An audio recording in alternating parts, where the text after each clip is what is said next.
Assalomu alaykum hammaga. Milliy sertifikatga tushgan original savollarning yechimini ko'rishni davom etkazamiz.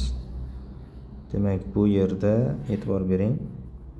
Modullarni qanaqa qilib ochib chiqamiz? Bu yerda agar tasavvur qiling, bu shartni qanoatlantirish uchun -3 beraylik. B ga musbat son bo'lganligi uchun 2 beraylik. C ga -1. Mana shunaqa deb olsak, shart bajariladi. Endi B dan C ni ayirsak, albatta musbat son chiqadi. U degani modul shart emas. Ya'ni A B minus C ni o'zi bo'ladi. Qavsga aylanib qoladi modul. A ni o'zi manfiy son bo'lganligi uchun modulni tashlasam -A, ya'ni modul oldiga minus ishora qo'yiladi-da, modul tashlanadi. Chunki manfiy sonni musbat qilish uchun minus ishora qo'yishimiz kerak. C dan A ni ayiradigan bo'lsak, A -3, C -1. U ham musbat son chiqadi va unga ham modul qavsga aylanib qoladi, ya'ni oldiga minus qo'yilmaydi. Plyusli qilib chiqarib olamiz. B musbat son bo'lgani uchun o'zi chiqadi. Plyus xuddi shunaqa